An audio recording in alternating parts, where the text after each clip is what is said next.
This is the Janome Coverpro 2000 CPX, and it is a cover stitch machine. Cover stitching cannot be done on any other type of machine. You won't get the same finish on a normal sewing machine or on an overlocker.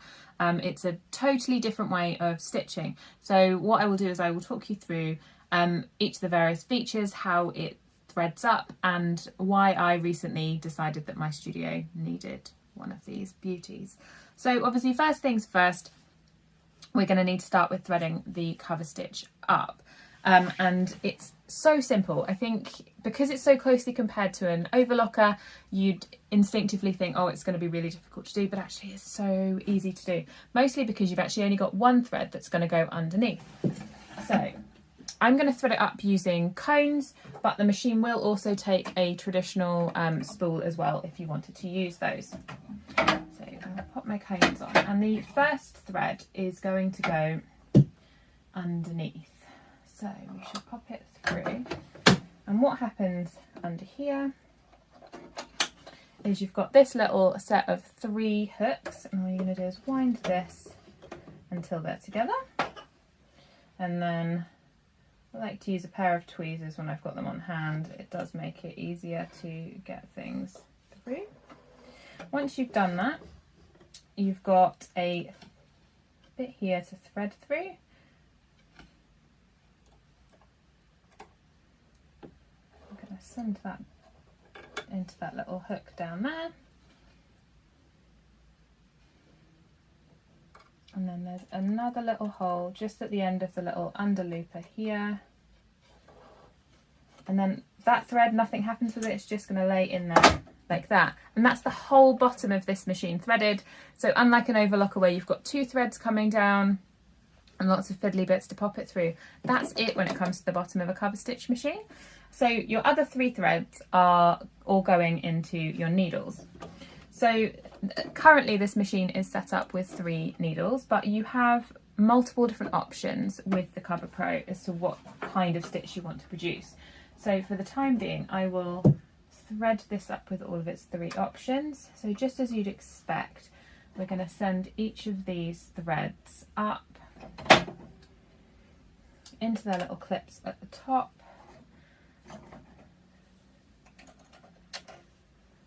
And then they're all going in the same direction. So you've got a nice little metal section at the top here that is going to help keep the threads separate before they go into the needles. And it's just to help stop things from tangling up, really. Nothing overly complicated happening there at all.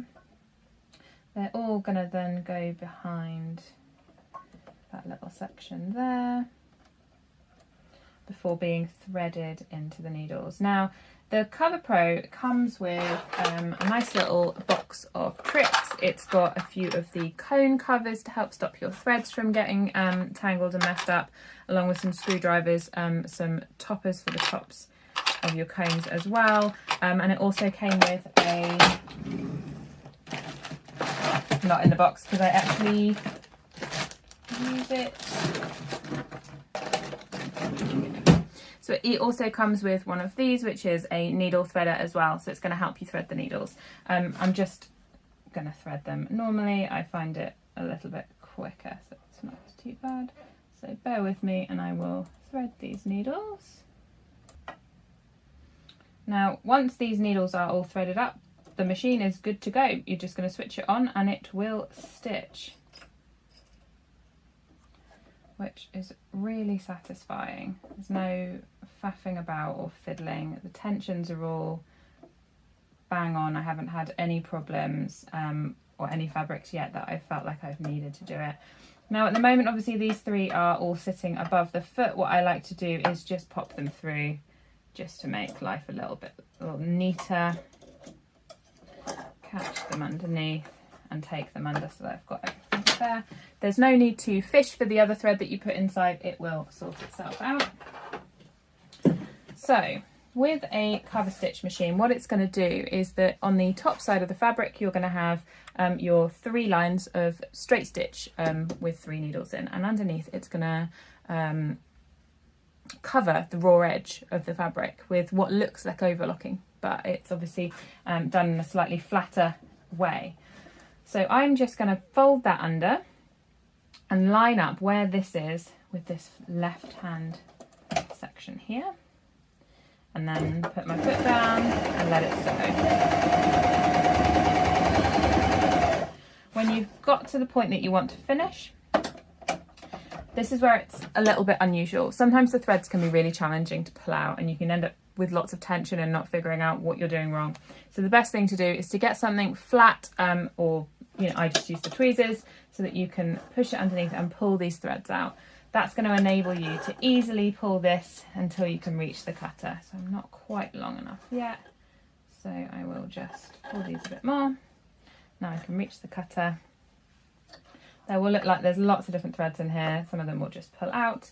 But what you'll see I've got 3 lovely rounds of straight stitch on the top side of my fabric, and underneath it has beautifully covered the raw edge. It's the kind of thing you'll see all the time on the bottom of your t-shirts. It's a really common hemming technique and is used in industrial practices all the time. So the various different options you have is that you can remove some of these needles. Something that is super simple to do. So it comes with a lovely little screwdriver. What I will do, and it's the most common needle that I remove, so I'm going to remove this middle one. So I'm just going to loosen that screw, take this needle out, pop it to one side, and then pull the thread that corresponds out. So we don't need that. And then just make sure everything's sitting nice and neatly. And that's it. So now I'm actually able to stitch with 2 stitches on the top, which is really common. And it's still going to do its lovely cover underneath.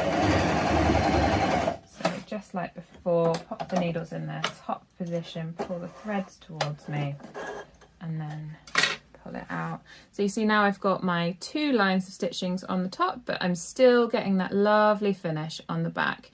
You can probably see here that I am not getting it exactly in the right position on here. What I will sometimes do when this happens is just take a pair of scissors afterwards and trim my raw edge back. Other times I get better at getting closer and sitting it 100% on what I'm trying to do, depending on how fussy I'm being.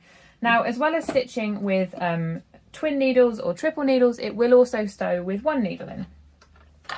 Of course, you can just not thread up the other needles and only use one needle that is there, but I find it is much better to remove the needles, and they're so easily taken out that there really is no reason not to.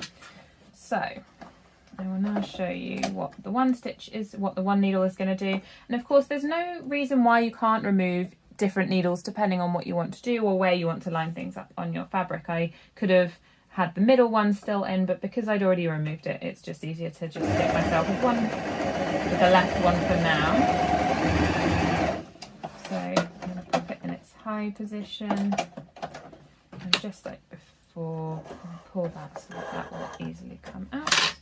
And what that's done is, you see, I've now got 1 line of stitching on the top, but underneath, unlike with a normal machine, I am now getting, let's see if I can get the focus, there we go, this really lovely thick texture behind it, and it's called a chain stitch.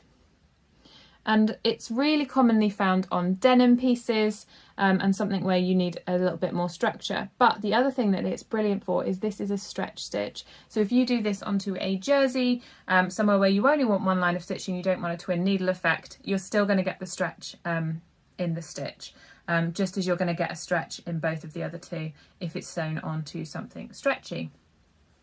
Now that's what the cover stitch does. It's 9 times out of 10 I am using it for hemming. It is predominantly for that. It produces the most phenomenal professional looking hem finish, but it also saves me time because I'm not having to overlock the hem, press it up, and then either twin needle it or stitch 1 line of stitching and then stitch another one afterwards if I can't be bothered to put my twin needle in. It's doing the whole process all in one go, and it's doing so in a really nice way. Now, one thing that this machine is particularly great for is producing hems on jersey garments. So I shall locate a piece of jersey.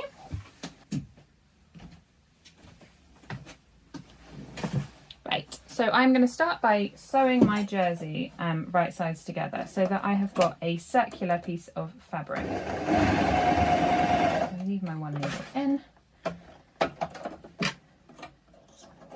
I'll do that. And then what I'm going to do is I'm going to hem this on the round. So I am going to put a second needle back in. I'm going to pop the middle one in now for a bit of variation. So I'm just slipping it up into that little nook, tightening that screw, and then I'm just going to thread that second thread again, just like I did before.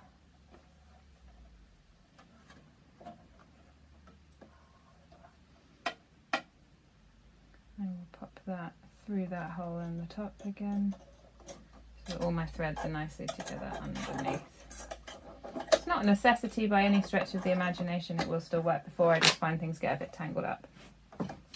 So with this machine, if you're stitching in the round, especially if you've got something a little bit tighter like what I'm working on here, this little section comes off, and that's going to enable you to put something like a cuff or something just quite narrow like children's wear underneath. So you're always working from the top side of your fabric, you're never going to be able to see what's underneath.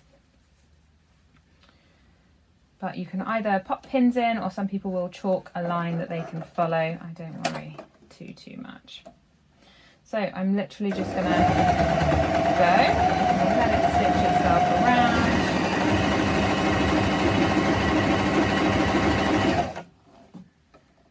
These threads out of my way. And then I'm going to overlap my stitching where I began. Just by 1 centimetre or so. And then I'm going to pull these top threads so I can get it out. And then what you're left with is this wonderful circular hem. You see it's stretchy, it's got a really nice finish on the inside. But the problem you've got with cover stitching is that obviously you've got no ability to reverse or do anything like that. So and if you've ever got really lucky when you're undoing the hem on a pair of trousers and you pull one thread and the whole thing beautifully unravels and saves you some unpicking, that will happen if you pull the right thread. So the way that you will finish this off is by pulling all of your threads to the inside, getting as many of them through as you can, and then tying them together in a knot. It doesn't take too long. It's really quick and simple. So I'm just going to tie 3 knots here, and then I would cut those threads off to keep that all nice and secure, and now that's not going anywhere. So that's your cover stitch machine, nice and simple. It obviously comes with its little box, as I mentioned earlier, and some lovely instructions that are going to go through all the various different stitches and bits and pieces that you can do. But it's an amazing machine, and for me who does an awful lot of hems, it has totally revolutionised the way that I do them and the way that I handle them. I'm not having to worry with stretch fabrics, whether or not I'm using a stretch stitch or whether or not there's going to be enough give in it, because this is going to handle all of that for me. So the whole thing's done in one step. It is so quick and so simple, and I have to say I love this machine. It has obviously got its tension dials at the top, so it's got options to change how condensed all of the covering is on the inside, and those sorts of things. They're not things that I generally feel like I need to fiddle with, but if you're working on a specific project, the instructions would obviously talk you through how to do that. Taking the needles in and out is the thing I do the most, because I like to fluctuate as to what I'm doing. I tend to find that I hem with 2 needles, but if I'm ever working on an elasticated waistband, that's when I keep the 3 needles in, just because it keeps it really nice and secure, and helps keep the elastic flat, because I will fold the top under, but encased in this section I would have the elastic, so that I cover stitch over the elastic as well as over the fabric, and what that does is it stops the elastic from rolling inside of the channel, which is ideal. So there you go, a little Coverpro in a nutshell for you.